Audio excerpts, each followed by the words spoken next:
ৰহাত গৌৰৱ গগৈক উষ্ম আদৰণি। যোৰহাট সমষ্টিৰ নৱনিৰ্বাচিত সাংসদ গৌৰৱ গগৈ বৃহস্পতিবাৰে সন্ধিয়া ৰহাত বিপুলভাৱে আদৰণি জনোৱা হয়। অসম জাতীয় পৰিষদৰ লগতে কংগ্ৰেছ কৰ্মীসকলে গুৱাহাটীলৈ আহি থকাৰ পথত ৰহাৰ নতুন চাৰিআলিত বিপুলভাৱে আদৰণি জনায়। এইবাৰ ভাৰতবৰ্ষত এটা বেলেগ ধৰণৰ ৰাজনৈতিক পৰিৱেশৰ সৃষ্টি হৈছিল আৰু তাৰ ফল ভাৰতবৰ্ষৰ মানুহে ক'বলৈ সক্ষম হৈছে। কিয়নো এইবাৰ গণতন্ত্ৰ ৰক্ষাৰ যুঁজ আছিল, এখন সংবিধান ৰক্ষাৰ যুঁজ আছিল।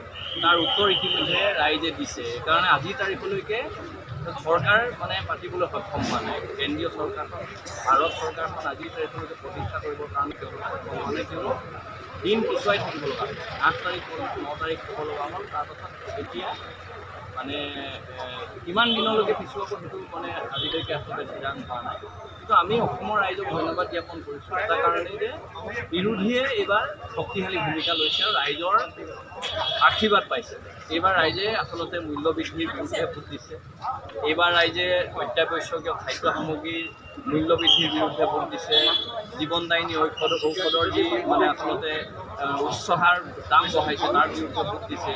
সাম্প্ৰদায়িকতাৰ বিৰুদ্ধে এইবাৰ ভোট দিছে। সেইকাৰণে শিলদৌলখিনি ৰাইজ ওলাই আহিছে। এইবাৰ আচলতে অসমৰ মানুহে গণতন্ত্ৰ ৰক্ষাৰ স্বাৰ্থত ভোট দিয়া পৰিলক্ষিত হৈছে আৰু এখন যুঁজ আচলতে এখন ছেমি ফাইনেল হ'ল, ফাইনেল 26 দেখিব।